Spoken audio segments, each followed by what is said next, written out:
grandmother's from the 1930s. She didn't sew, so no known source.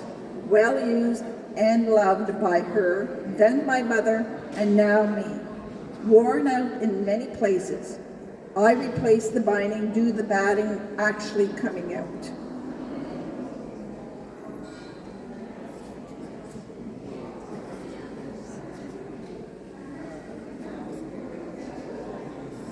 Old Suits, submitted by Sharon Harbottle from the 1940s. My grandparents and parents used it at the cottage, the fishing cabinet in Penetanguishene that was built in the late 40s. It is made out of old suits along with other fabrics and hand quilted. Nothing went to waste in those days, with not much money being made to support the family, so they used what was on hand. It is no longer used, but it is proudly displayed.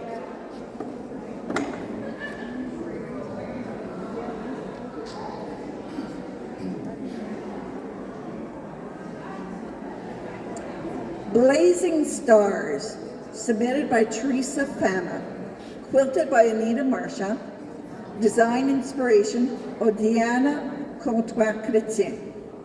After the death of my mother, Solange, Odiana's daughter, I inherited this quilt. In honor of my grandmother, Odiana, I was bestowed the second name of Odiana. So, what an honor it is for me to end up with a quilt she made. I never met my grandmother, as I was not born until 1955. But I proudly carry her name in mind. This quilt has made me feel connected with her in ways I cannot even express. This quilt was constructed using textiles from garments, as was the common practice back in those days. Imagine, my grandparents' clothing is embedded in this quilt. No wonder I feel so connected. Since my grandmother, Odiana, was gravely ill for the last several years of her life before her death in 1953. I'm assuming she was too sick and probably wasn't quilting for several years.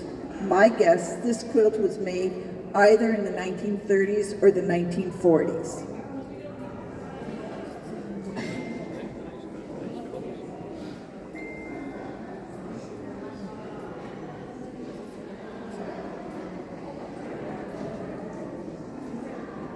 Poinsettias in Snow, submitted by Shelley Zuley, quilted by Helen Burgess, design inspiration, Helen Burgess. This quilt was completed by my mother, Helen Burgess, approximately 60 to 70 years ago. The quilt was gifted to me over 40 years ago and is a cherished family heirloom.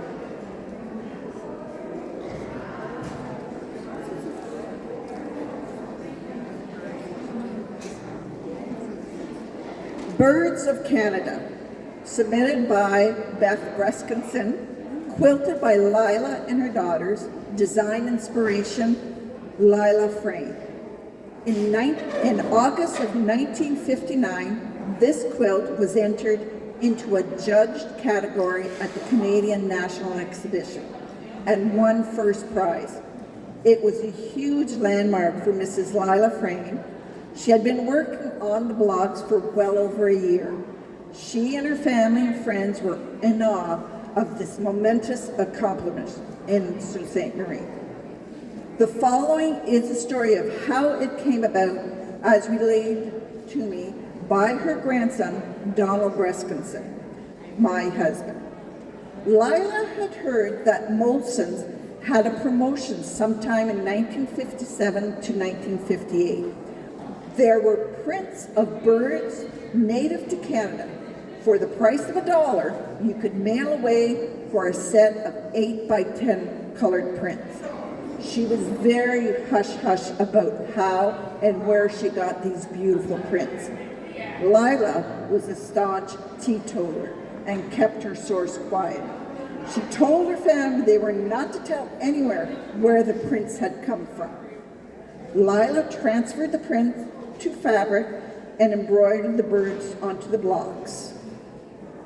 In 1955, her daughter Doris and her husband purchased a large house on Pin Street, where the ladies set up a quilting frame in the living room.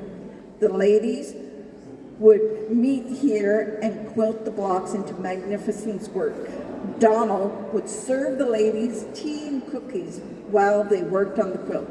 He has fond memories of his grandmother and his aunt during this time.